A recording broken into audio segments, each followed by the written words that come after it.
Okay, good evening everybody. I'm Councillor Anne Weir, Chair of the King's Barton Forum, and I'd like to welcome everyone to the meeting. It's 6 o'clock on Tuesday, the 18th of January. This meeting is being held virtually and in accordance with the Council's rules for virtual meetings.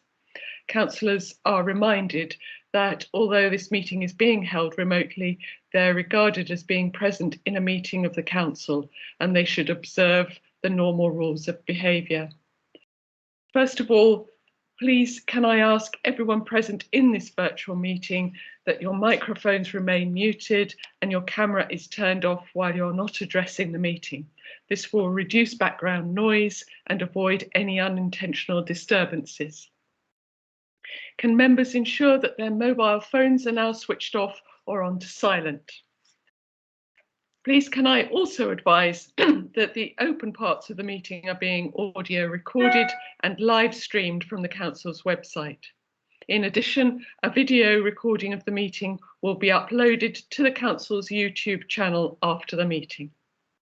Members and officers, where appropriate for each item, please use the chat function of the meeting to indicate that you wish to speak or to raise a point of order or explanation, and I'll invite you then to speak at the appropriate time. Each member will be invited to speak in turn, therefore I would encourage all members to keep your contributions as clear and concise as possible, please. If members wish to leave the meeting at any point, could they please make themselves known to me through the chat function? I will announce to the meeting that you are leaving the meeting. Can I ask Democratic Services to undertake a roll call of members of the committee to confirm who is present this evening? Thank you, Chairman. Good evening, members. From the City Council, Councillor Weir, I can see you're present. Councillor Cremoisen. Present. Councillor Cunningham. Present. Thank you, Councillor Cunningham. Councillor Godfrey. Present. Thank you. Councillor Horrell. I'll come back to Councillor Horrell in a second. Councillor Lerney. Good evening. Present. Good evening. Thank you. And Councillor Prince. Present. From Hampshire County Council, Councillor Todd. Present. I can see Councillor Horrell is present. Good evening, Councillor Horrell. You're on mute, Councillor Horrell. Good evening, Chair. Apologies, my system was not playing well. Thank you. Good evening. Also from County Council, Councillor Warwick. Councillor Warwick. I'll come back to Councillor Warwick in a moment. Headbourne Worthy Parish Council. We've received apologies from Councillor Iredale. Yeah. Can I just come back and just say, ask if Councillor Warwick is present? Otherwise, Chairman, that's it. Thank you very much. Thank you very much, David. Could you also confirm the names of the officers present this evening, please? Thank you, Chairman. From the City Councillor, Julie Pinnock, Chris Hughes, Andy Hickman, Karen Vincent, Dawn Adey, I believe, is also present. And I believe from the County Council, David Jowsey may be online as well. Yes, I've seen David. Thank you. Myself, David Blable from Democratic Services. From Carla, I believe we have Mr. Viv Hill online. Yes. I'm not sure if I saw anybody else from Carla just yet. I've got Ian Curry also online. Beg your pardon, Mr. Curry. Thank you very much. From members of the public, I believe you have Mike Slynn online. Yeah. And Yes, also, thank you very much. And also County Councillor Jackie Porter. Apologies if I've missed anyone. No, I think that accords with what I've seen and what I've got on the list. Thank you, David. Many thanks. We'll move into business items. We've done apologies. I think, well, we haven't heard from Councillor Warwick yet, but I don't believe we've had apologies from her this evening. I'll move on to disclosures of interest. Do we have any disclosures of interest? Councillor Horrell. Sorry, Chair. I know that Councillor Warwick is on holiday this week, so it may be that she's had problems trying to dial in from wherever she is. So if I could just make you aware of that, I think it's maybe a technical issue. Thank you, Chair. Thank you. Okay, so I'll come back to disclosures of interest. I'm not seeing any hands, but so I'll kick off with my usual disclosure.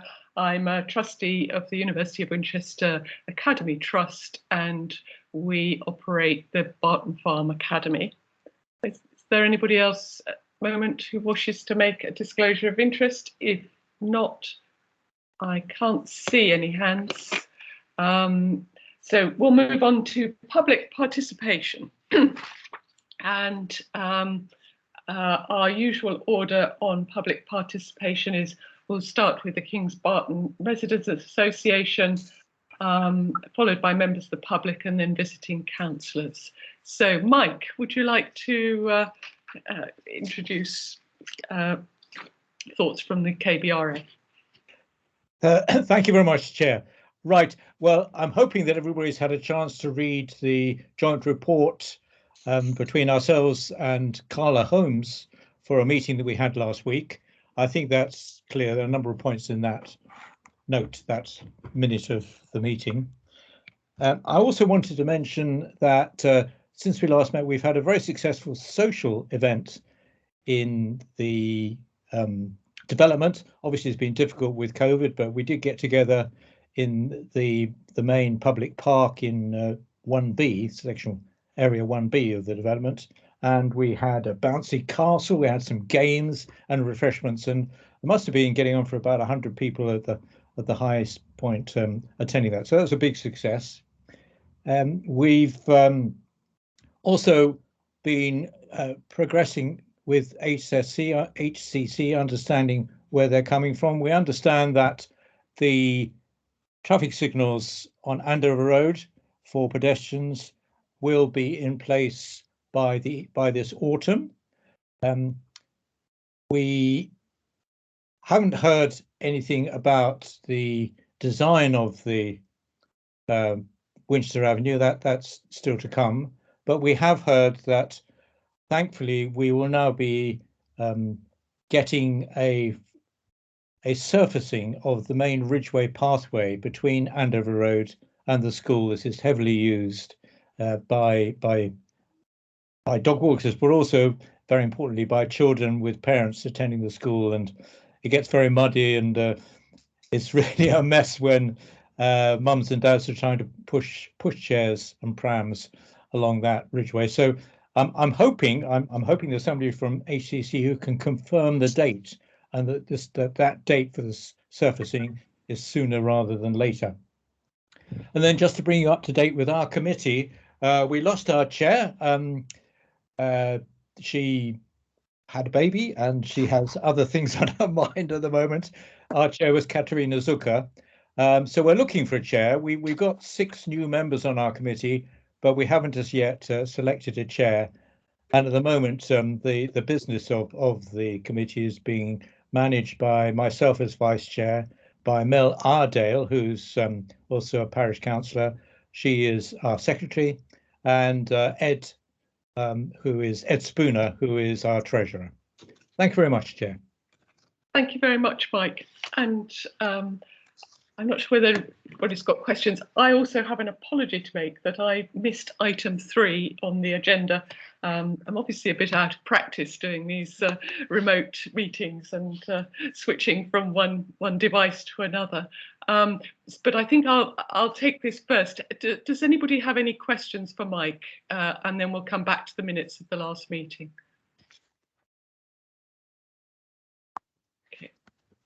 I'm not seeing any questions at the moment. I've noted the points you've raised, Mike, and we will come back to those, I think, as we go through the meeting. Thank you very much. And thank you for the report from the meeting with Carla. I think it was very informative and really useful to have that insight into what's going on between the residents and Carla. Thank you. Okay. I'm going to jump back before moving on to Councillor Porter to the minutes of the last meeting on pages 7 to 12. Can I take these as an accurate record of the last meeting? Is everybody agreed on that? Agreed. Agreed. Okay. Agreed. So, yeah. Thank you very much for that point. We'll go back then to item 4 on public participation and move on to visiting councillors. Councillor Porter, can I take your intervention, please? Good evening, and thank you very much indeed. I'd just like to raise 4 points, but one is very, 2 are just about putting it onto the agenda for the future. So Mike just mentioned about Winchester Road, and we know that there's some work that's been done on the flooding issues, and we also know that work has been done with Carla on the design of the road itself, and it may come up in Carla's update, but I was going to suggest that that was actually covered as a separate conversation in an agenda item for the future. I've made you aware of that already today, I think. And then the second one, though, is more important, which is footpath 1, which is the ridge and the route to school. And Mike just mentioned that we seem to have good news. You're aware, I think the whole committee will be aware of the concern that we have about the Ridgeway path to school, but also the path in front of the school, and you raised it at the last meeting. So an update on that, really, that we've had fervent requests from councillors. I can only describe it as that, including myself, and I know that you have as well. And it's remained in the state since the children first arrived at school in September 2019. But I hope that Carla and Winchester, with the help of Dawn Adey and David Wilson at Hampshire County Council and other officers, are nearer to a solution as we speak. I'm really pleased to say that today the County Council have agreed to underwrite the cost of any works there if it's necessary, because we realise that it's really unsuitable for children going to school. I know the fine detail has got to be sorted out, and perhaps Dawn Adey will describe some of the conversations she's had with Carla as well. But it means that I just urge everybody to have a can-do approach to get this job done. It's really important, and I've spoken to the head teacher at the school as well, and we think we can make some rearrangements to the way the children go into school as well. And the second point I was going to make there really was, having walked that a couple of weeks ago, there's some Harris fencing along the way, because it's also the construction traffic crosses the route into school on that path. The day I went, it had been windy the night before and the fencing was actually rocking, and then by the time I came back it was actually on the ground. So it's obviously not a good permanent solution, and I'm urging Carla to think about how we make that a safe solution, knowing that this is not just for a few weeks, it's for months and possibly years. I really urge everybody to think about how they're going to do that in a practical way, because the ground will get very damp and very dangerous if construction traffic is crossing the other one. So I really would seek an answer really from Carla tonight about how they think they could solve that. And the third one is, householders in 1B have encountered a build fault and it requires more ventilation in the roof. And I have been kept informed about what's going on, but I'd just be interested to hear if Carla have any comments tonight regarding the completion of that and review of all those homes to ensure that they don't have excessive condensation in the roof.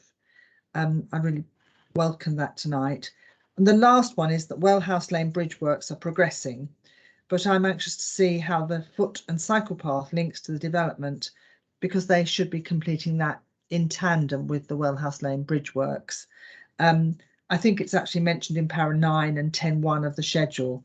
So we did see this discussed before, but it used to be a very zigzaggy path, and I know it's been reduced to less zigzaggy better for cycles, but we still haven't seen the detail of that, and I wonder if Carla might like to describe that tonight, and really to see how that pans out in the next 2 to 3 years, because it's important that we get these cycle routes sorted out, and I see there's a little bit about that in the timetable that we've been sent as a supplementary agenda.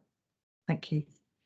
Thank you very much, Councillor Porter. I think I'm going to sort of merge Mike's comments and yours together and perhaps refer them to officers.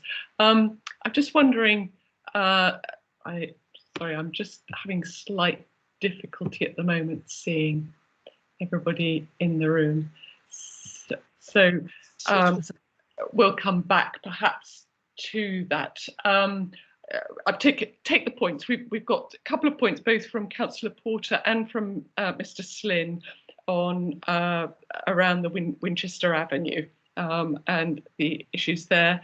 Obviously, the Ridgeway path, I think it would be good to have a response possibly from Mrs. Adey or from Chris Hughes on progress on the Ridgeway path and what the view is on work starting on that in particular.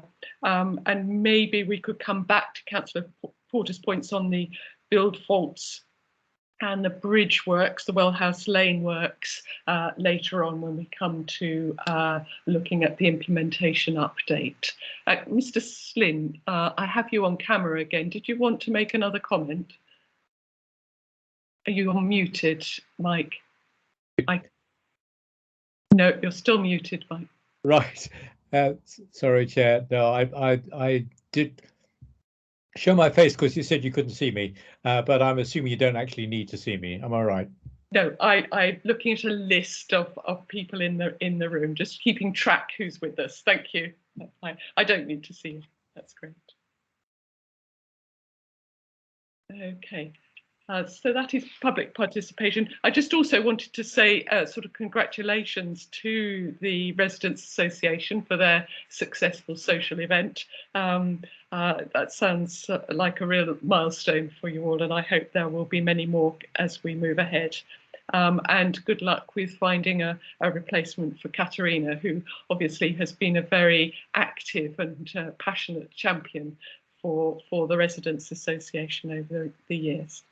Okay, I think at this point we'll move on. We'll come back to those questions later on to item 5, which is an update on the Winchester movement strategy in relationship to Kings Barton and the North Winchester Park and Ride. Councillor Todd or Mr. Jowsey, are you going to give us an introduction on this? And if so, do you need to share slides with us, or how are we going to do this? I think the presentation is going to be made by Andy Hickman. I'm not here as a City Council Cabinet member, although if it's useful for the progress of the meeting, I'm happy to comment on that basis. My apologies. Do switch your camera off again until you're needed. Sorry, Andy, I should have remembered that's just tracking who's in the room. Do you want to kick off on this one? That's fine, Chair. We can do that. And David Jowsey from the County Council is also here to help with any questions or issues that might arise. So if you bear with me, I will share my screen.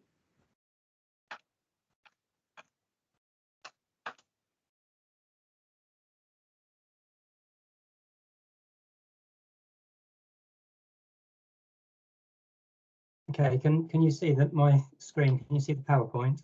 We can. I'll switch my camera off too. Okay, I'll go through the whole presentation if that's okay, and then, as I say, we're happy to take questions at the end of the presentation. So as I say, I'm Andy Hickman. I'm from Winchester City Council. I'm one of the lead officers working on the movement strategy jointly with Hampshire County Council. We've got David Jowsey, who's a senior officer at the Hampshire County Council, leading on the movement strategy as well, because it's very much a partnership with Hampshire County Council being the Highways and Transport Authority, and the City Council obviously being the planning authority and responsible for various other issues and supporting the county in this. So what I intend to do tonight is give an overview of the Winchester movement strategy, but as agenda item says, it's really a focus on Andover Road, and the North Winchester Park and Ride. So I will go through the objectives of the movement strategy. I will set out the 10 proposals and the next steps, if you like, in terms of what we've identified through various study work that we intend to progress. And these are all part of an ongoing consultation at the moment, and I can give you the details of how to access that consultation at the end of the presentation. I'll also talk about the North Winchester Park and Ride in a bit more detail, and the council's parking strategy as well, and how that fits with the strategy. So in terms of when this was approved, the Winchester Movement Strategy itself was approved back in 2019, adopted by the County Council and the City Council after some extensive consultation. And the consultation and the strategy identifies 3 key priorities which we're seeking to deliver. The first one is reducing city centre traffic, which enables us then to do lots of other things. Supporting healthier lifestyle choices, investing in infrastructure to support sustainable growth. And since we've adopted that strategy, the 2 councils have been working very closely together to develop that strategy into an implementation plan. So we've been doing a lot of feasibility work over the last few years, and that has come up with our 10 proposed next steps.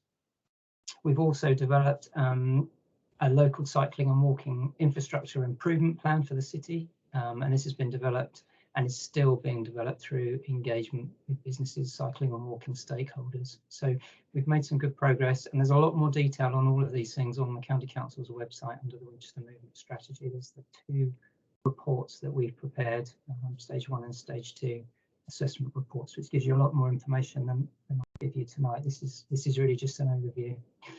So just a bit of feedback on the 2018 survey, which gave us some really good insight into what people were looking for us to do. And that was really to ensure an integrated approach to transport planning and land use across all the different stakeholders and authorities involved, specifically to increase park and ride capacity, to manage travel demand, improve bus priority measures on key routes into the city, reallocate road space really for the benefit of pedestrians and cyclists and improving public realm, which those 2 really link together, and improve management of deliveries. This is our freight strategy for the city. And as I say, since then, we've been investigating all the options, carrying out feasibility work, etc., to work out exactly how we will do that and how much it will cost. And all those detailed reports, as I said, are available on the County Council's website. So in terms of the 10 next steps, these are listed here. The first one on there is a new park and ride site on Andover Road to the north of the city. We're also looking at how we provide car parking, how we charge for it, because that's key in terms of managing traffic entering into the city, where people park, what impact then that has, and that enables us to do lots of other things, like looking at the one-way system, making some changes to that, creating better public spaces in key areas around the city, creating a high walking and cycling route network, providing bus priority measures on key routes in, and delivering a range of measures to improve local bus services and their attractiveness. And the County Council are working on a bus recovery plan at the moment, and there's additional funding coming through from the government to support new bus services. And so we're working on that, and we're looking at freight access. We're looking at how we provide loading bays. We've done a specific project in the square in Great Minster Street, which has been successful. It's still an experiment at the moment, but has huge benefits in terms of providing additional space for outdoor dining, and reducing the impact of cars on residents, and we're working with businesses on that. And we're also looking at other freight measures like micro consolidation, and working with a company called Zedify, who are already operating in Winchester in terms of doing the last part of the delivery journey using electric bikes and electric vehicles. So this slide gives you a bit more information specifically about Park and Ride and the role of North Winchester Park and Ride and Andover Road. The thing we're doing immediately is we are building a new car park. It's nearly complete, far end, serving the south of the city, 287 new car parking spaces with electric vehicle charge points powered from photovoltaic panels on the roof.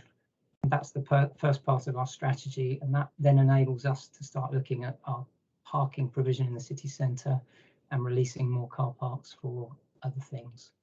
Another given is that Carla will provide a 200 space park and ride site off Andover Road as part of the development at Kings Barton. And that will be served by a new local bus service, also serving the Kings Barton development, and County Council are already thinking about how that might work and integrating with existing bus services that run and serve this area. We're also looking more in the medium term at a larger park and ride site north of the city. So in addition to the 200 spaces that Carla will provide, and we're looking at various sites through the local plan process. But the aspiration, the objective is to provide at least 800, well, up to 800 additional car parking spaces to the north of the city. We're also looking very carefully at what's happening with COVID and obviously how people are returning to work. And we will be assessing that as things develop over the next year or so, and we get a better idea of whether things will return to normal or not in terms of people's travel, working at home.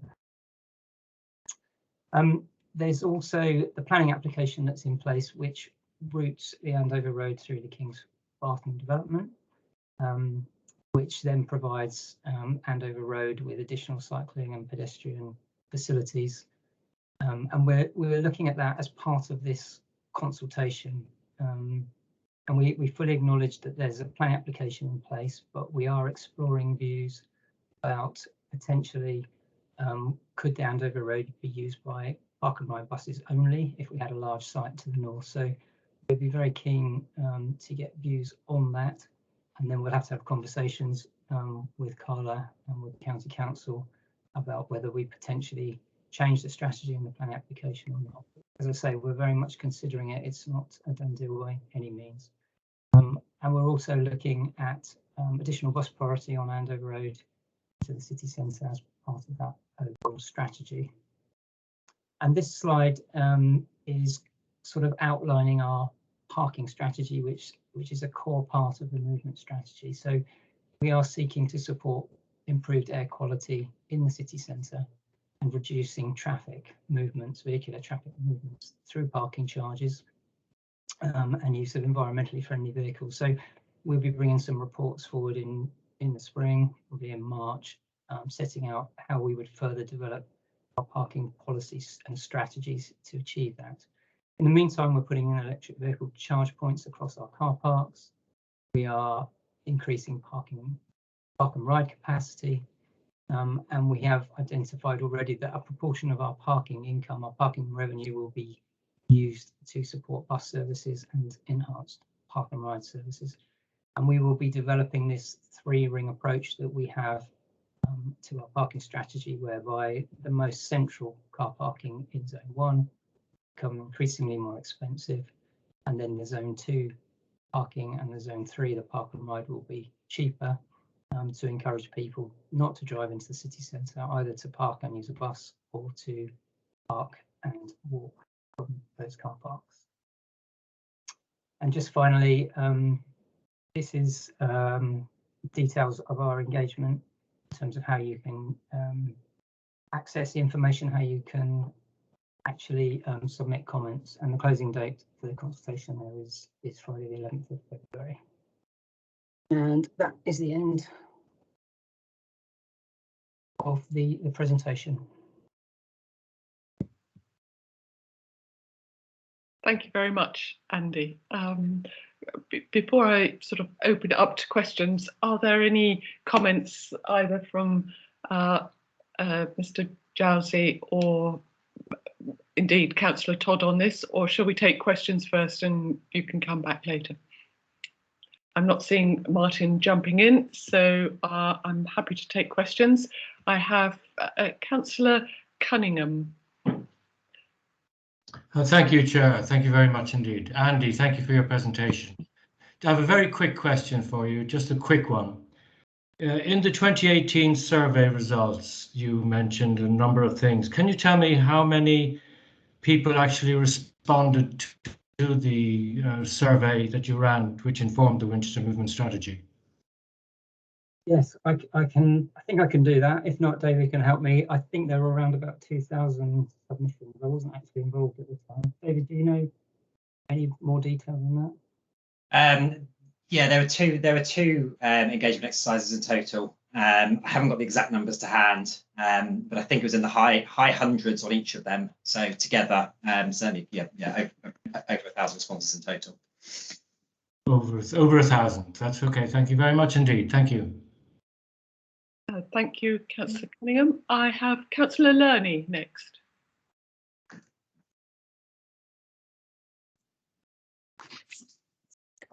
Thank you, Chairman.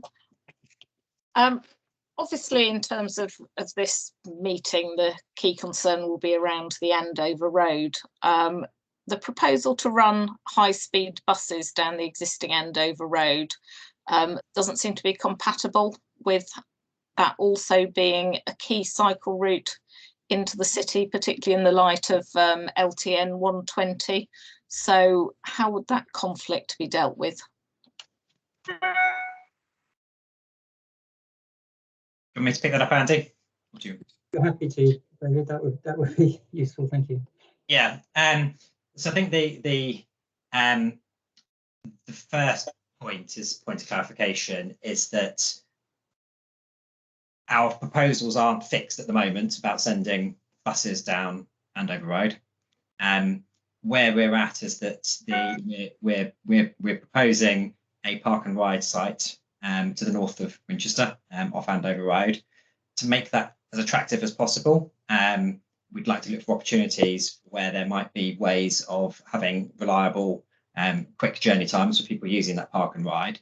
And one of the options on the table is potentially using Andover Road as a bus corridor. So I'd like to just state that it's not a kind of fixed proposal at the moment. It's an option that we're considering. And as part of considering that option, absolutely, we'd have to, when we get to a point of potentially design development of that option, consider how that interacts with cyclists, how that interacts with pedestrians, and also, of course, impact on local residents that are on Andover Road. Right, thank you. Thank you, Councillor Lerney. Mr. Slynn, I will take a question from you, as we have neither Councillor Iredale nor anybody else here from the KBRA. Thank you, Chair. Just to say I enjoyed the presentation. It was very clear. Unfortunately, there was no mention of the fact that the guidance for the LCWIP says that consideration should be given to major new developments and that the residents of the development should be consulted.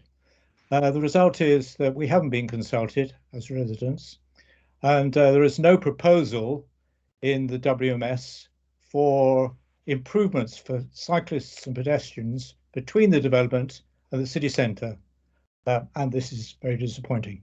Thank you. Thank you, Mr. Slynn. Would either of you like to comment on that at this stage?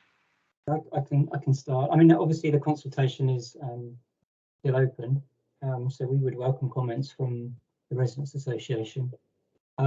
We've been focusing more on key stakeholder groups who represent all of the areas, including ward councillors. But like I say, the consultation's open. We'd be very happy to have any comments from Mike. If you would like to give us some or get in contact, we can arrange how we might do that. Thank you. May I briefly respond? Thank you very much for that offer. I'm sure we'd like to take it up. Thank you. But it is disappointing that in the preceding 4 years, when schemes have been prepared, residents have not been consulted. Okay, I'll take that point, Mike. I mean, the consultations really are open. My understanding, I mean, David and Andy can comment on this, but that residents generically in Winchester have been consulted and working groups have been consulted in terms of development of the LC whip. And in terms of connection with the centre, both the Andover Road and Worthy Road are identified as priority walking and cycling corridors, and connection with Kings Barton. Obviously, the site itself is defined by the Planning Permission, but connection with those points at which Kings Barton connects with the rest of Winchester through to the rest of Winchester on foot and cycle is within the scope. I mean, I don't know if David could clarify that. Yes, I can confirm that both Andover Road and Worthy Lane, Worthy Road are identified in the within the draft LC whip, the local cycle walking infrastructure plan, as priority pedestrian and priority cycling networks. And just to kind of reiterate, the engagement that we're running at the moment is that first step of engagement with the wider residents and businesses and other kind of main stakeholders within Winchester. So yeah, I kind of encourage Kings Barton Residents Association and residents to respond to that engagement. Thank you. I think that's a good reason. Mike, I don't think I can take a debate on this at the moment, but I think the point has been made and we will note that in the minutes. Thank you. I'll move on. Councillor Horrell. Chair, thank you for taking my question. Andy, thank you for the presentation. 2 or 3 points, if I may, Chair. One, Andy, could you circulate that deck to us all? That would be helpful.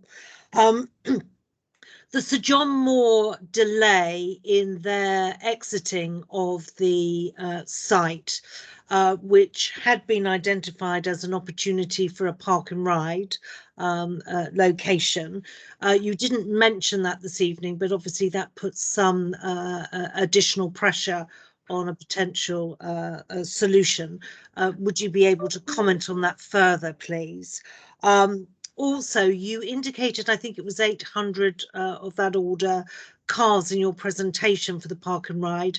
I know that's a lower number than had been talked about in the Sir John Moore discussion. So I'm just trying to correlate the various data points to understand what is actually being raised.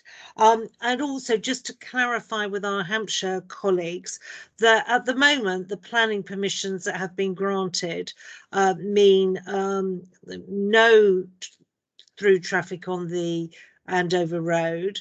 And am I correct in assuming, just for clarity for everyone, that the use by buses or other vehicles which are being thought about at this point would require some adaptation of that planning permission to allow that to happen, just so that we're all clear? Many thanks.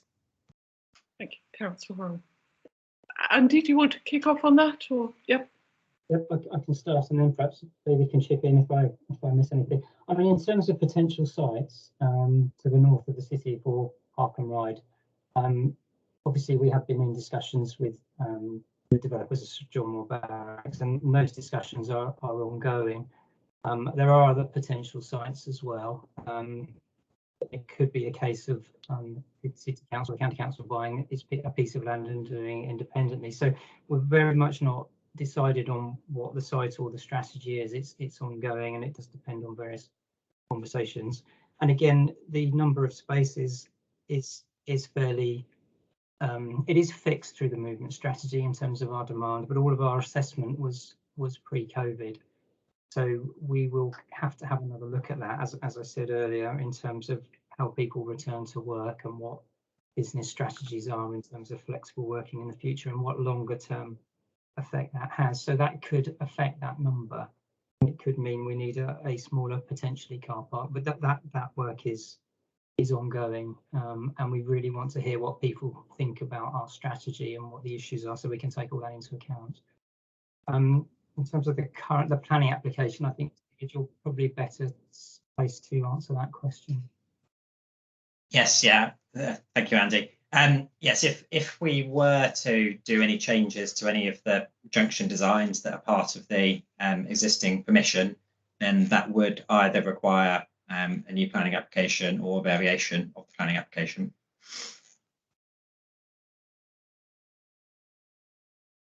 Thank you. Can I just follow up on that, David? Who would initiate that variation or planning application? What body should be doing that initiation? The exact details to be determined. We've had some discussion with Carla Holmes and Winchester City Council about the design of that junction. The design of the junction at Harestock Road at the northern end of Kings Barton.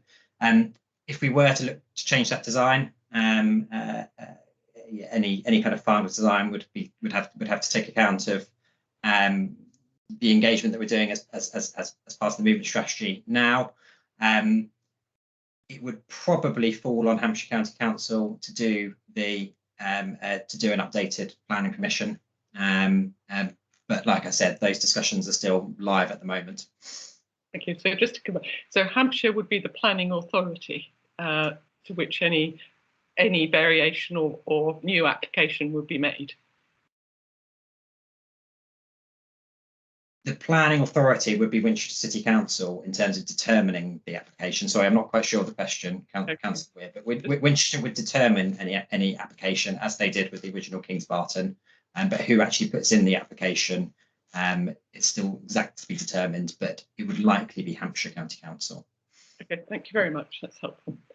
Can I just clarify something in terms of the process? I mean, obviously, Carla Holmes are a key player in this process. So anything we agree would have to be agreed with Carla Holmes in terms of a change in the junction design and whether a new planning application would or should be submitted. So, you know, it's very early stages and we've got a lot of sort of discussions to have on this, and the consultation will help inform that process. Thank you, Andy, that's helpful. I'm just going back. I'm not seeing any questions or any hands on this at the moment. So if that is the case, I think Councillor Horrell is back with us. Go ahead, Caroline. Thank you, Chair. Sorry, if you're happy to take another question, I'm grateful. Could I just ask our colleagues from Winchester and Hampshire, who are obviously asking us all to give us their view, our views through the consultation process now, which you've kindly given us the link to this evening. In terms of collating that data and obviously building that new information, and also, Andy, I think you mentioned a couple of times updating things based on the fact that the world is slightly different now given COVID, so that we can get those data points clear and therefore, as I said, sort of triangulate all of the information. When are we likely to have that discussion so that the sort of full picture will be before us? What is the timetable that you're both working to, please?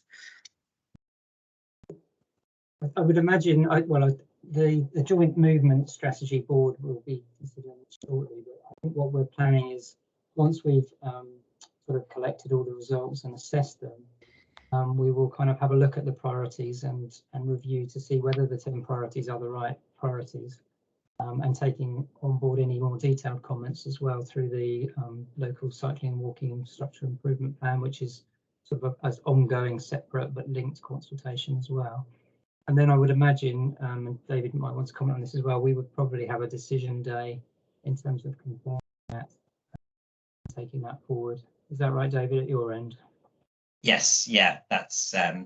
I mean, actually, in terms of the next steps, we Hampshire County Council at their decision day in November approved the draft action plan and then went out to consultation on it.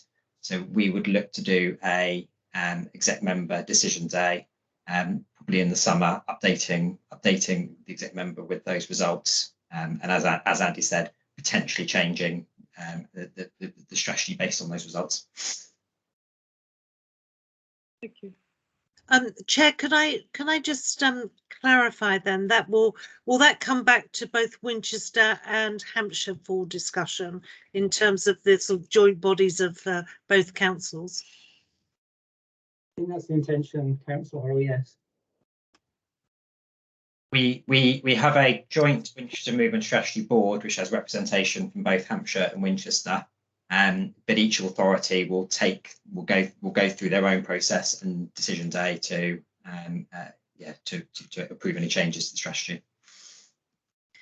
And if I may, just in terms of that whole timing, clearly we're in the middle of our local plan and we have a Reg 18 to deliver this summer, and obviously some of what you're discussing may be important to that. How are you feeding in all of this excellent work to that process too, please?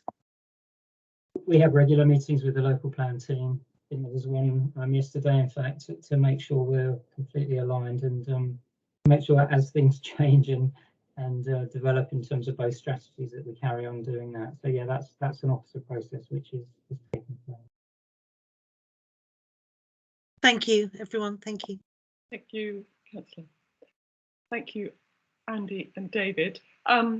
Before we move on, is there any debate on this? Any sort of general comments that members would like to make on the presentation this evening? I think it's been most useful, clarifying some of the points, some areas where, you know, there has been some sort of ambiguity or lack of clarity about what's going on. I think we've got a sense of the roadmap now and how it relates to the north of Winchester. Clearly, I think the points that Councillor Horrell's been drawing out about the timetable and the feedback and how consultation might move this, the output of that is quite important to us. So I'm sure we'll be coming back to you in the meetings ahead to sort of follow up and see how that's shaping up. But thank you very much for coming along this evening. It's a really important part of what's happening in North Winchester at the moment. So grateful for your time. Lovely. Thank you. Okay, we will move on then from item 5. I'll just ask again. I mean, I have wrapped up. Maybe if there are comments, they'll come up in a later section of the meeting as well. So I'd like to move on now to item 6, which is a verbal update on the election and governance issues that were raised at the last meeting. Karen, welcome to King's Barton Forum. Thank you very much. You're going to give us some thoughts on where we're going on these. I am indeed. Thank you very much, Chair, for inviting me along to give you all a verbal update, councillors and members of the forum. Our situation at the moment is we were last year looking at taking a polling station to the school that had been completed. However, when it became clear that the May 21 elections were to be run under COVID guidance, we did in fact receive a letter from the Minister for Education explaining that they did not want election officials to use any schools as polling stations in the last election. Therefore, sadly, we were unable to utilise the school. Given that we have elections in May this year, the preparations have begun, and we have had another recommendation from the Electoral Commission that returning officers are all to run the May 22 polls under exactly the same COVID regulations, and we are to again avoid the use of schools. So at this moment in time, it leaves us with the electorate having to vote at the original polling station in Jubilee Hall, which is disappointing because we've had inquiries from the community there. I know certain councillors have already approached me about the availability of other places that we could site polling stations. And at the moment, we are at the mercy of the COVID regs, I'm afraid. We are minded that as soon as we can, we will move into the school. I understand the community facility isn't online with us yet, and it's going to be a while. If for any reason the school is going to be problematic going forward, I think we would be looking to work with Chris, the implementation officer, and other members at CALA to see if we can find a location on the site that would be available to us for siting maybe a porter cabin for future elections until we have an alternative. But unfortunately, it's not the news you wanted to hear, but I thought it really important to come along and explain why we're in this situation at the moment. Thank you, Karen. Yes. I think, so before we move on, are there any questions from those present on this particular point? I think generally understand the difficulties there. I'm sure under other circumstances the school would have welcomed us in to use the facilities there, but that's understood. I have a hand. Oh, Councillor Cremoyson. Yeah, thank you, Chair, and thank you, Karen, for that update. It kind of clarifies things a lot better than they were before.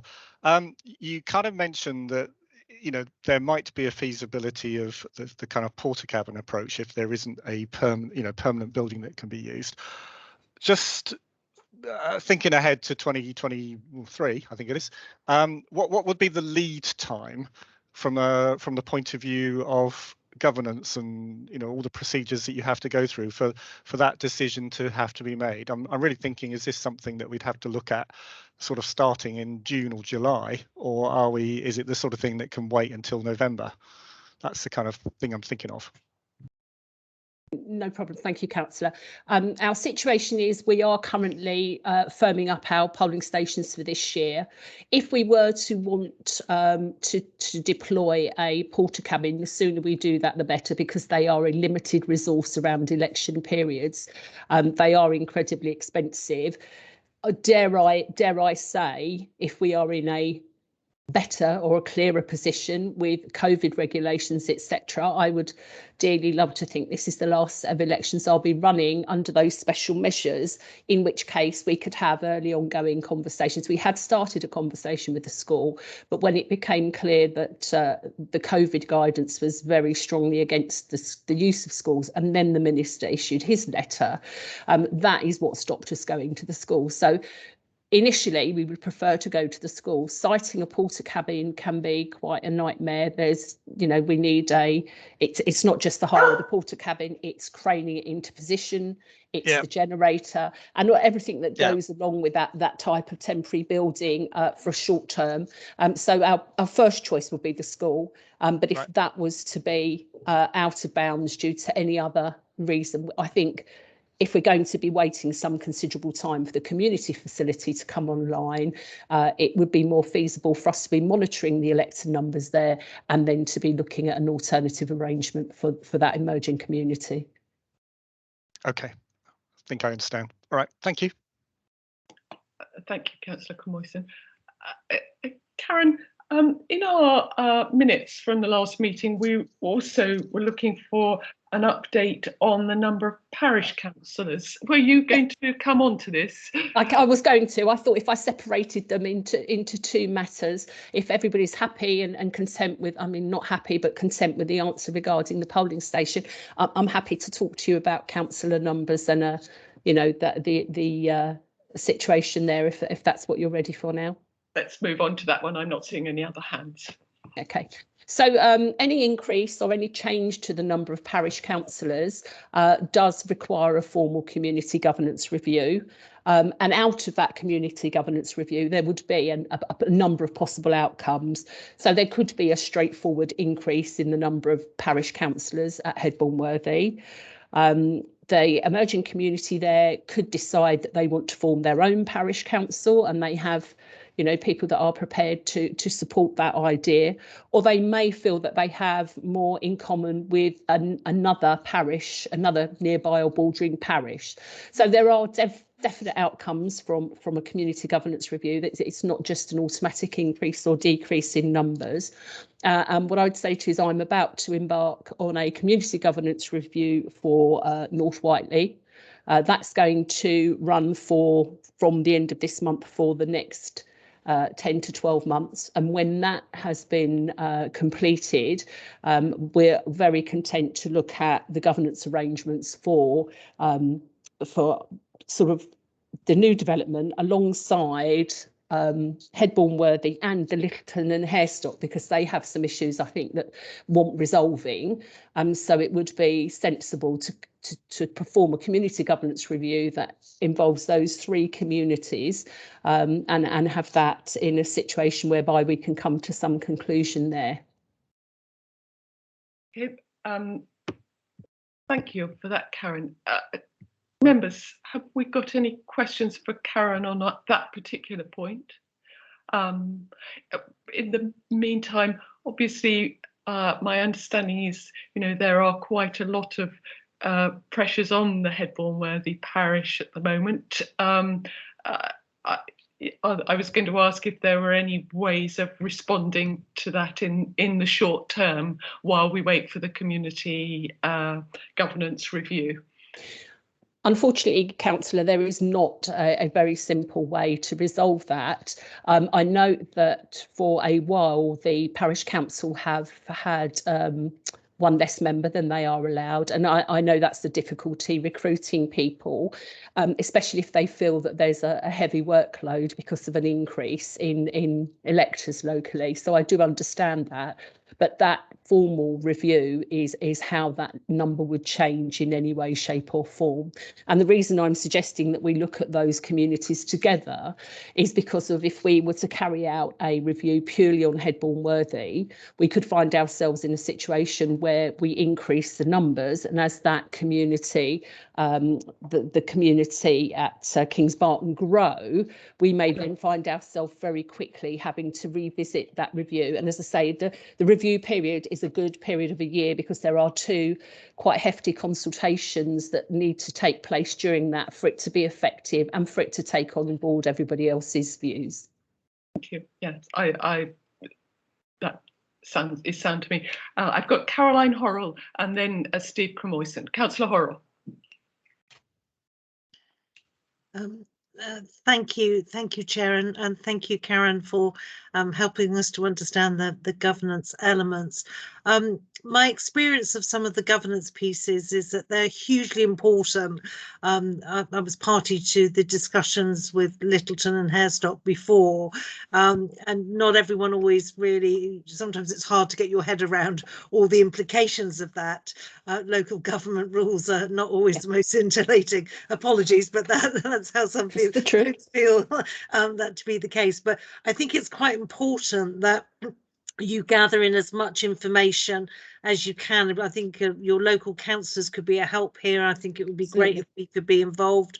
You've mentioned an adjacent parish with Littleton and Hairstock that has also sort of implications. So I understand what you're proposing, and I think that's absolutely correct and appropriate, that the individuals locally can give you their views. I do think I would encourage you to involve the councillors and understanding the workload and how the various communities work, because that will, I think, help us to get to the best solutions. And as I say, that would be my request to you. And I think actually doing some of these alongside each other might also help to understand that bigger picture for this particular area of the district. Thank you, Chair. Thank you. Councillor Cremoyson.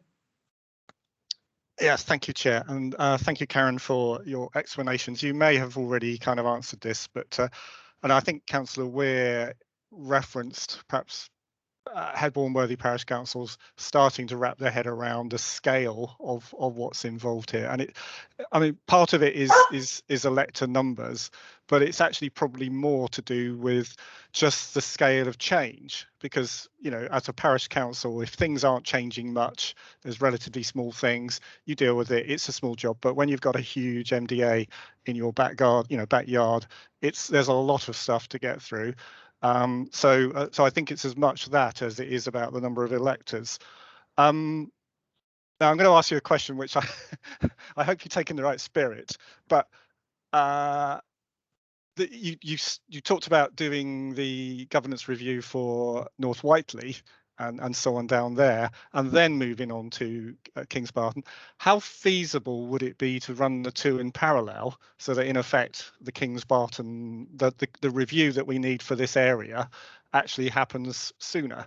Is that a feasible thing to do, or am I asking people to in effect have to work 24 hours a day to get through it all? Karen, you're muted. Thank you.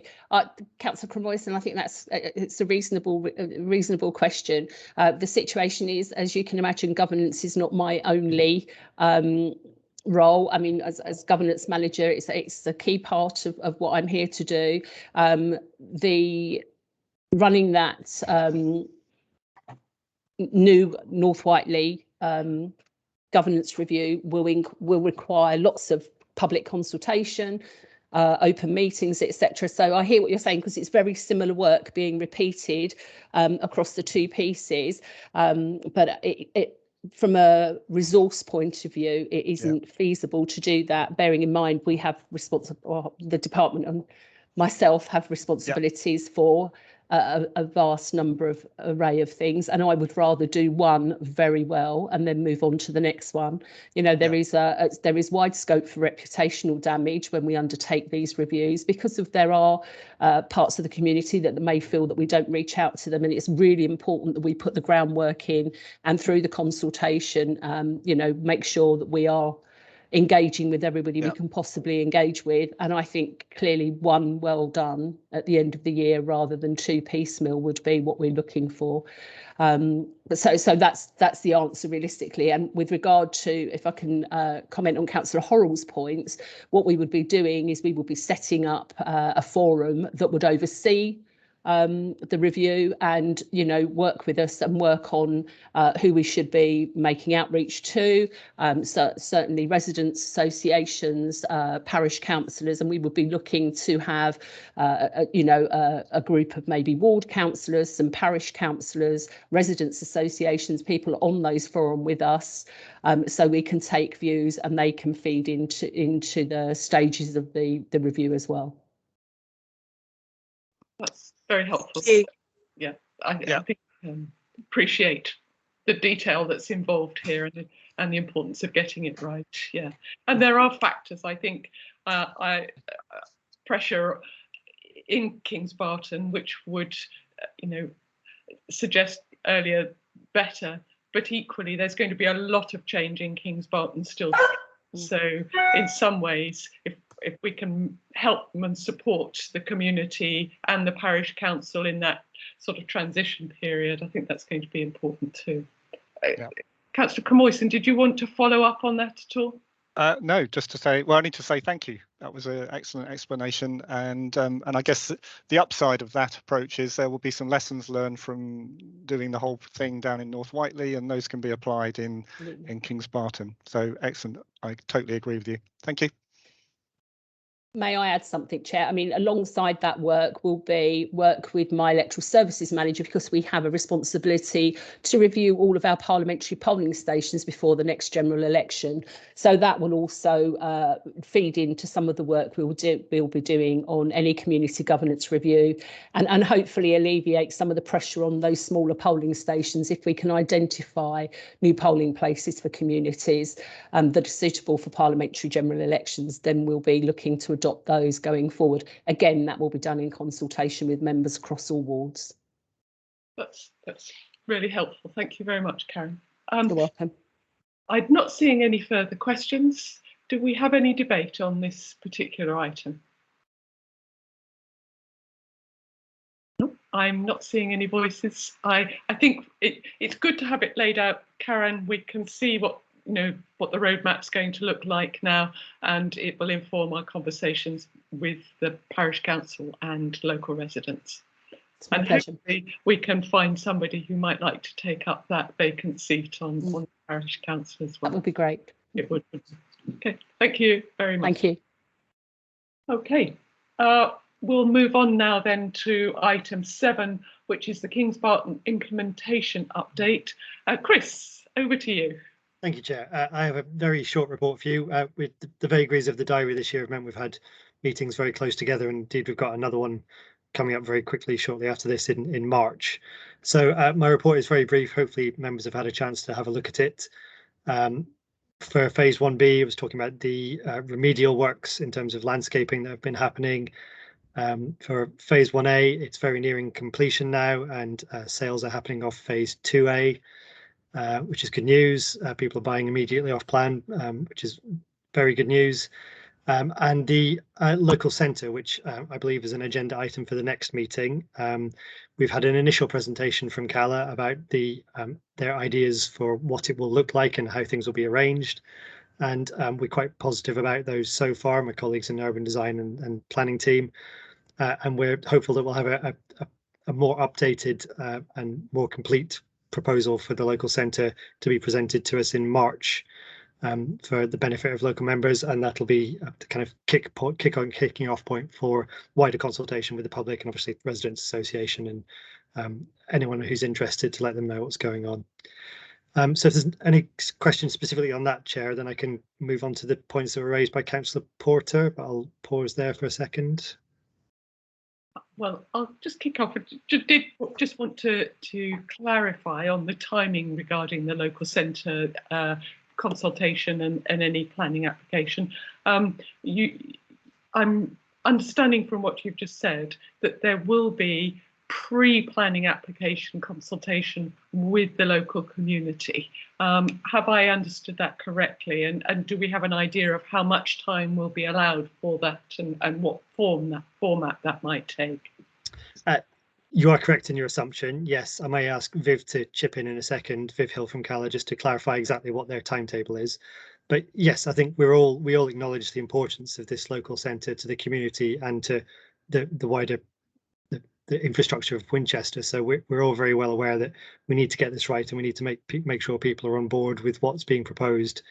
It doesn't differ significantly from work that was carried out previously. So there is a master plan in place for the site, and the kind of key elements, including the local shopping centre, the supermarket, community centre, nursery, and the school, and how that works as a hub is very much still at the forefront of the idea. It's just moving things around so it works better as a place. And I think CALA's idea is to perhaps make it less dominated by car parking, which they were a bit concerned about before. If I may, Chair, I might ask Viv to talk specifically about the timetable that they're working to. Thanks very much, Chris, and good evening, members of the forum. Hello, Chair. Yeah, this will be a very short update. Again, thanks, Chris, for that helpful commentary on that. As members will all be aware, we have already submitted planning applications back in 2019 for the mixed uses within the neighbourhood centre. The intention is to obviously revisit each of those in light of 2 and 3 years that have passed since we put those in. Our discussions with stakeholders, including yourselves, but also more importantly, discussions with end users and who we want to partner with to deliver these mixed uses. So March, I think anticipate that in the March forum, I think we can do a pretty high level update of what the neighbourhood centre is looking like. What we then need to do is a process then sort of into spring where we need to engage with end users a bit further to make sure we can satisfy each and every one of their requirements to deliver the place and get the place making right. I think we anticipate a sort of late spring, early summer application. So I would have thought between March as a sort of formal or an informal opening of I suppose acceptance of comments on that application would certainly be welcome, with a view to then informing any subsequent planning application sort of late spring, early summer. But we can set this all out in a bit more detail. Conscious that this won't be the only place that we can do consultation. The forum, I think we need to engage with, or I think we would like to engage with wider residents as well, and whether that be if COVID calms down a little, whether that can be in person at the sales reception area in 1A, where we can invite people to come along and visit a few boards and have a look in the old-fashioned consultation way, rather than it being virtual and online. But we'll keep you updated. But certainly, the intention is we can set this all out going forward over the next few months towards a summer application, or a resubmission, I should say, given that they're already in. Thank you. Thank you. I think I'm just going to check whether members have any questions on that particular point or anything they'd like to add on there. Well, I'm not seeing any hands popping up at this moment. So I will up Councillor Horrell. Sorry, Chair, I'm not quick enough on the hand, am I, when I indicate?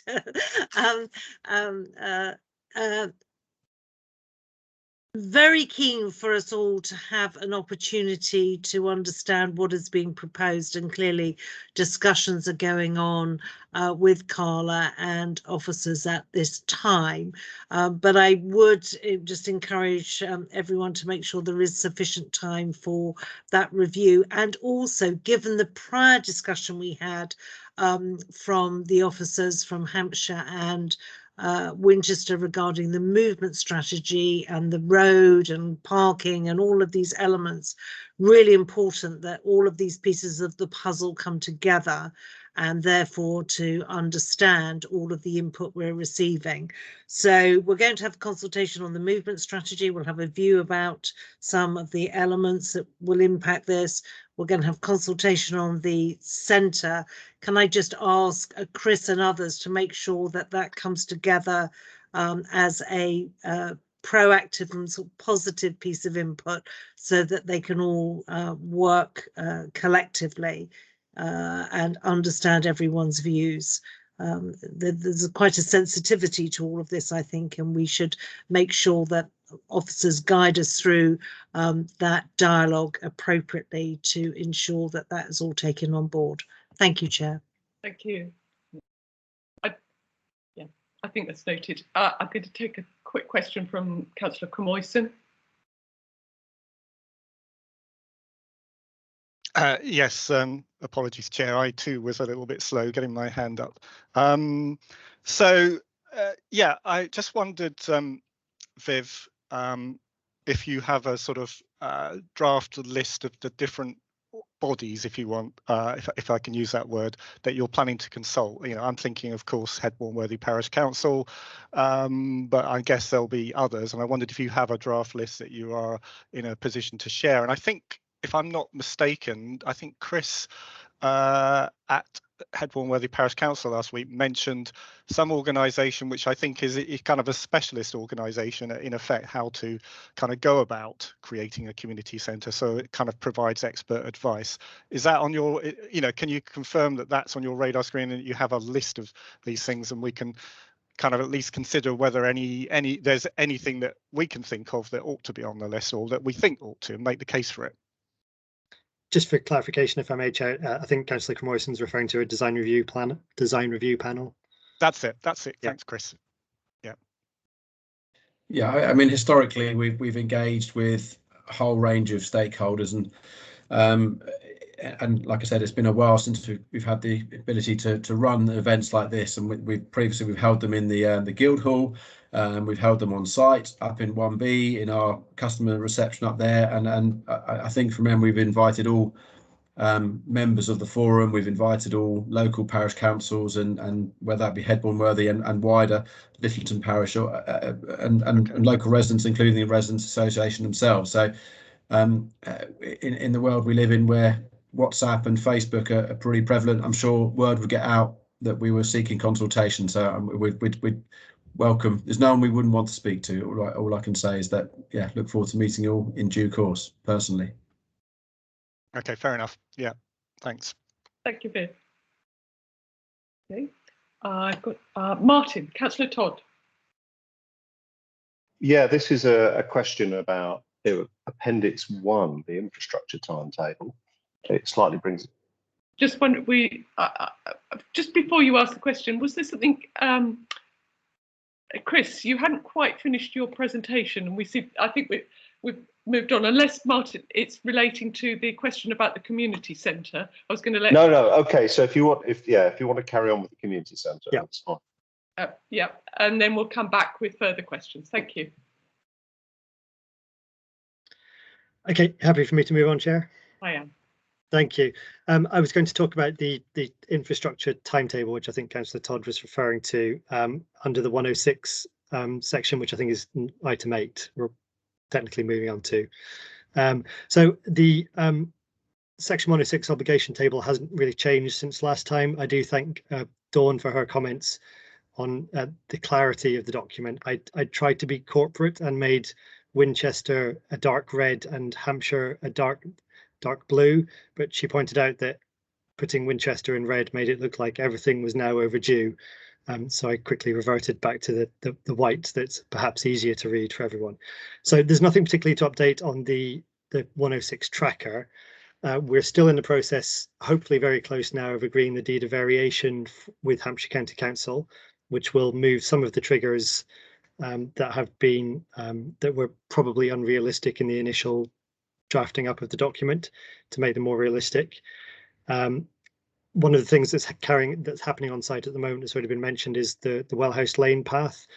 So I should have gone back to that if you don't mind, Chair. So the Wellhouse Lane construction works are started, I believe, and it's a 14-week programme. The Wellhouse Lane path that Councillor Porter referred to is being undertaken at the same time as those works. The drawings I had of that path were slightly out of date, and I hope to get updated drawings today, because we're aware that Councillor Cremoyson and Porter have both asked for copies of those. So hopefully in the next day or so I'll get those and I'll be able to send them out to well, all members of the forum. Actually, that's probably the most sensible thing to do, to let you all see exactly what the proposals are.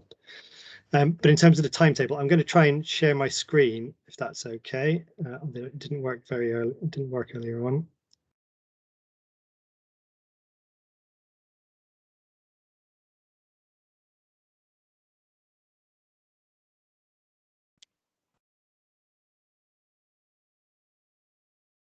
Is that working? I don't think it is. Sometimes you have to give it a moment, Chris. Yeah. Just wait till it comes alive, but it's not, is it? Which is.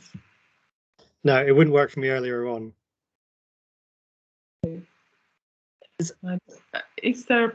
I don't think I'll have the document, so I can't do it either. No. Is this a document that anybody else has? Yes, it should be the document that was sent out later this afternoon. If anyone else is able to share it, that would be hugely helpful. David, is that? Could you share the KB034? Yeah, we will try our best here. You have to bear with us. If you want to carry on, and Matthew's here as well, and we'll see what we can do. Just bear with us. Thank you. Okay, thank you. I've got most of the documents that are here. I can share them, although I can't talk about. Which one are we talking about? We're talking about Appendix 1. Yeah, it's yes, Appendix 1, KBF 34. Let me just see. I'll display it full screen and share it, and hopefully that will work for everybody. And then Chris can comment on it, I guess.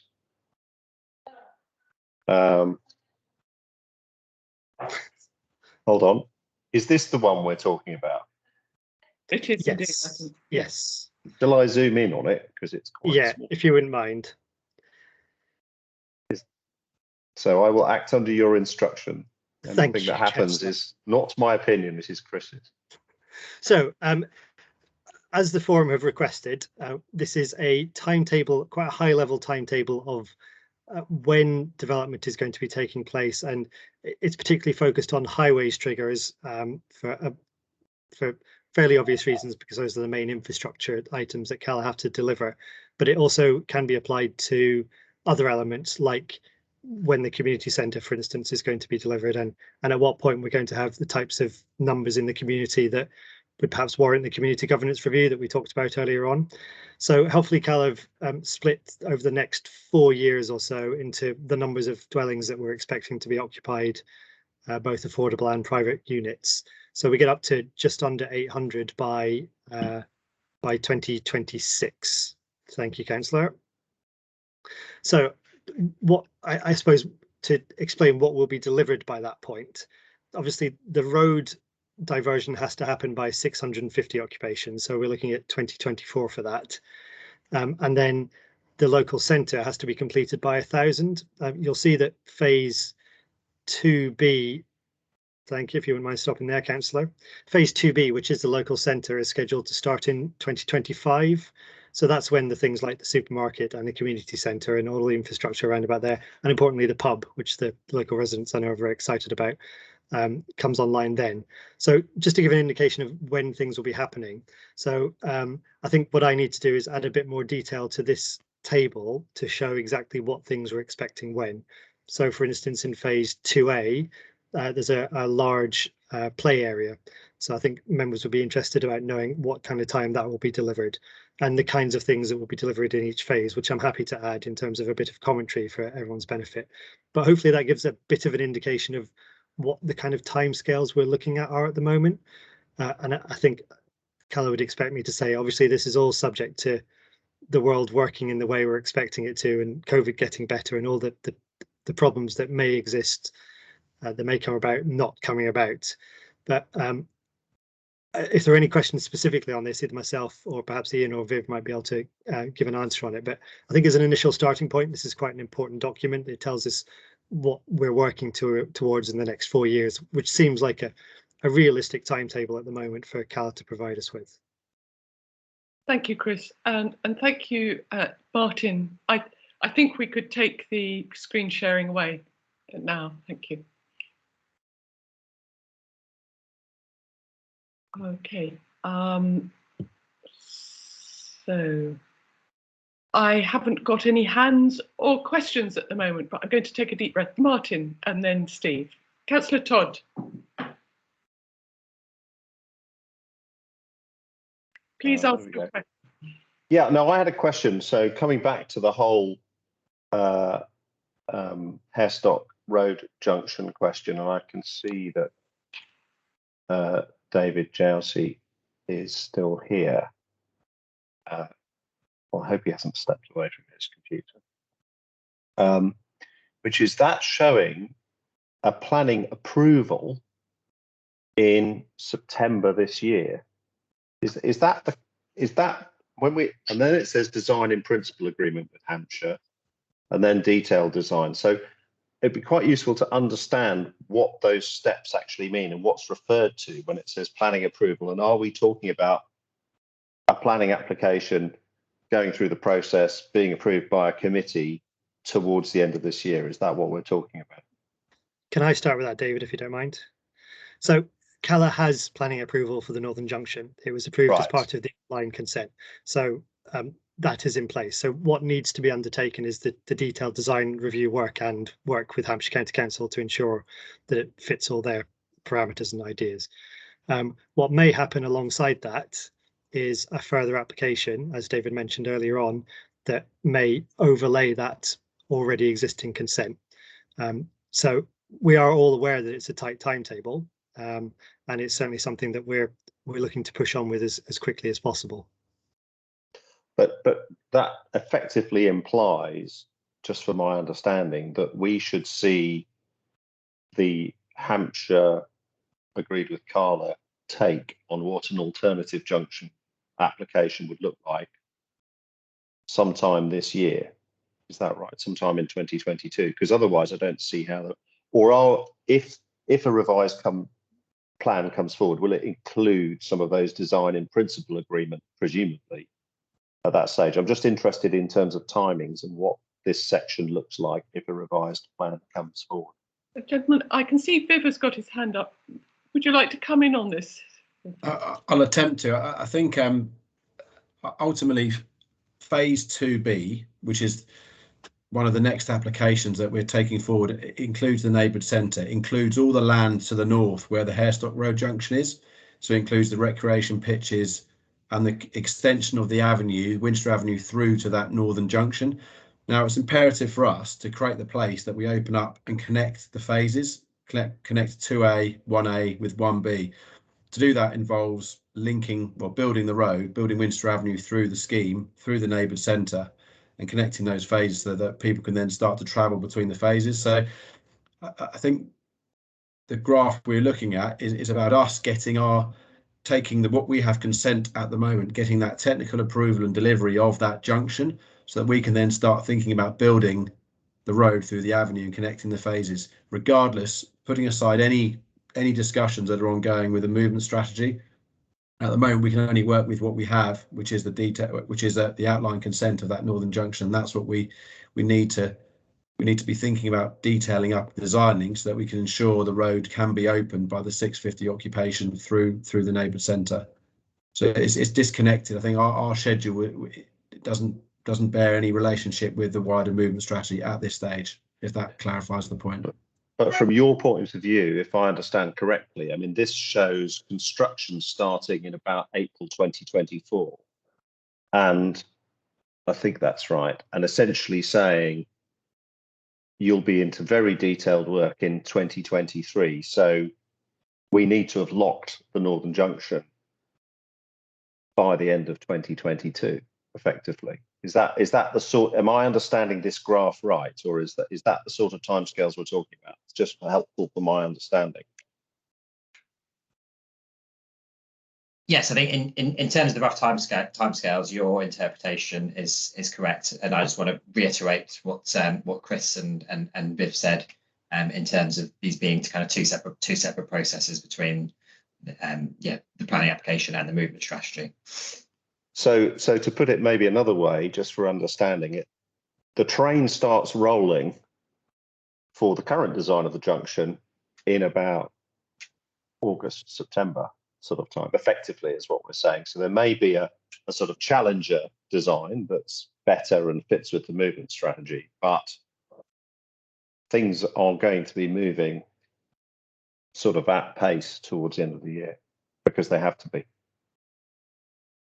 I have, I think Ian Curry's got his hand up. Did you want to come in here, Ian? I have indeed, and thank you, Chair. I just, Councillor Todd is asking some questions that I think I can answer. I think in principle, what has been answered is correct. The reality that the whole point of producing this schedule, if you like, is so that we can see when things do need to start, and it's not just a Carla thing. It's Hampshire and Winchester need to be involved in this as well. So in order for us to deliver these things, we need all parties to be engaged. Now, what we've spoken about this evening is that there's a potential movement strategy discussion about the Hairstock Road junction perhaps changing, may change, may not change.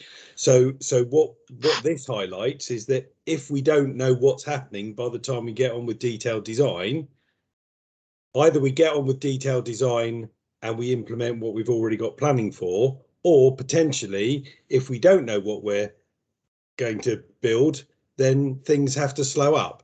So that's the whole point of producing this, is that it highlights key milestones that we need to hit in order to achieve these occupation trigger dates.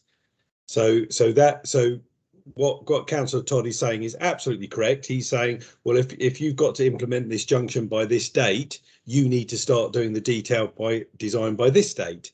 Absolutely spot on. So, but if we can't do it by that date, then obviously something has to give. So the whole point of this document is to highlight that we're all working to this date, but if something changes, then potentially this date changes. Does that sort of? I think the wonders of Gantt charts. Yes. Yeah. Well, it's highlighted in different colours just exactly to help make it easy to follow. But it does identify all the trigger points, all the relative actions that need to be done. But it's Carla has some actions, but Hampshire Highways have actions as well in order to deliver this. It's not just one-sided, so it has to be working together. Thank you. I doubt that we're not going to finalise this here today, but I think it has been useful to set out in some detail the various components of the process that is going to be gone through in the coming months. And clearly we are coming towards a quite critical point around these sort of decision areas. I've got Councillor Cromoyson with a question. Maybe you'd like to hang on in for a minute while he asks. Yeah, it's actually less of a question in this respect. Well, there is a question, but I really just wanted to thank Ian and Viv and Carla for sharing this information, and Chris for I guess your role in presenting it in this way. I haven't had a chance to go through it in any detail because it was quite late this afternoon, but this is exactly a Gantt chart is what makes me happy when we're trying to deal with a big project, and it's for exactly the reasons that Ian you just laid out. It allows us to have conversations about specific detailed things and understand how things all hook together. So this will make me happy. But I just have a sort of related question. As we were starting to get into some of the detail there, it just reminded me that I just wanted to just establish whether there is this officers meeting with Carla on a very regular schedule meeting happening in the background, not a public meeting, but just a, sort of something that's happening very regularly now in a more, how shall I put it, a more kind of business as usual method than perhaps ad hoc as and when. Can you just clarify, I don't know, Chris, Ian, Viv, if that is actually happening and what the schedule is? It's probably for me, Ian. Yes, the working group, as I believe we're titling it. Yes, we had a first meeting in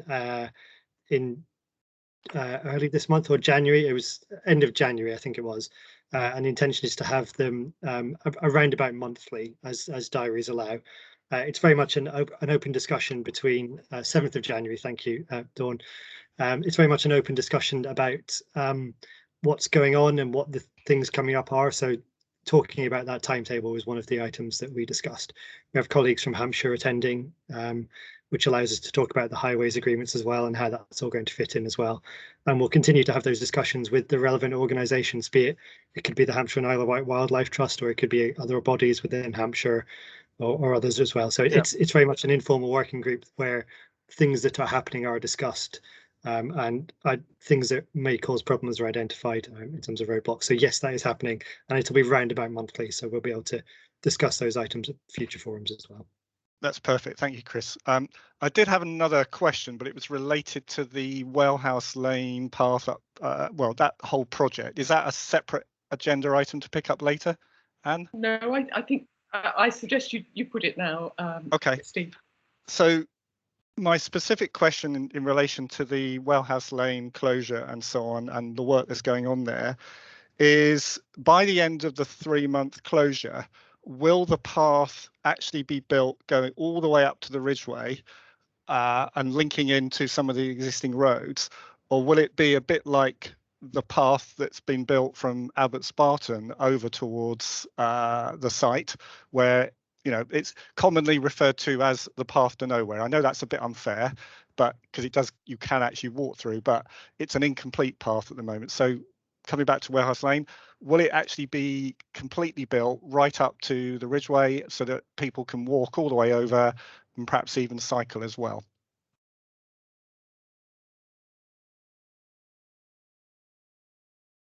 Would you like me to answer that? Sorry. Sorry, yes. I did just want to interject there. That is the aim, for sure. Yeah, right. I mean, there's a few more ducks to get in the row, but that is what we're aiming for. We do understand the path to nowhere concept isn't brilliant, for sure.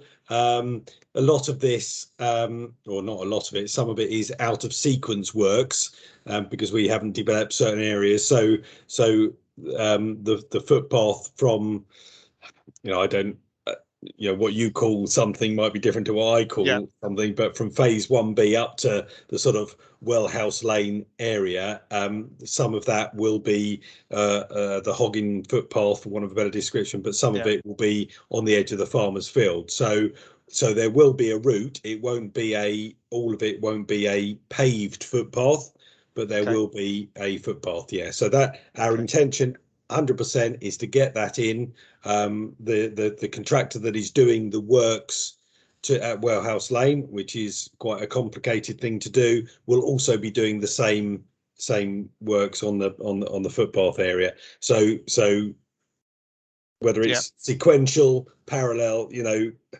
whatever, the aim is certainly to do that. Yeah, it sounds like it would be useful to see the diagram, so we're both mutually clear about what we're talking about.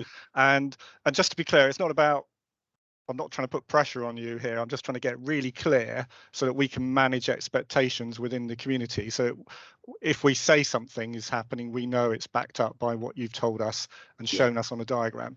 And if there is going to be a period where it is a path to nowhere because of the sequencing that makes sense from your point of view, it would be helpful to know that, so that again we can manage expectations and we don't, when people say what they say on social media, we can kind of reset expectations and say that's not how it's going to be forever. It's just 6 months or whatever. So okay, just so you know why. All right, thank you. Understood. Thanks very much, Steve. Okay,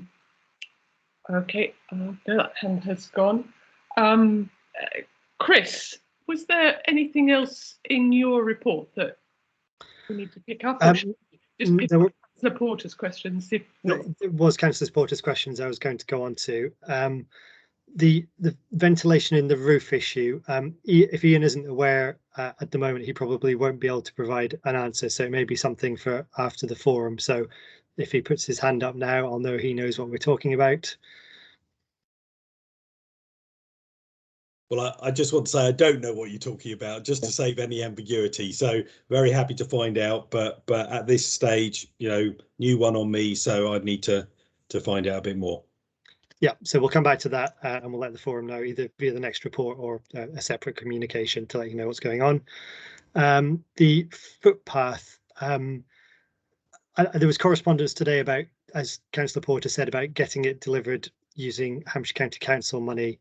I wasn't party to conversations that Dawn may have had. I don't know if she wants to mention anything specifically or whether it's just we're hopeful now that it will accelerate quite quickly.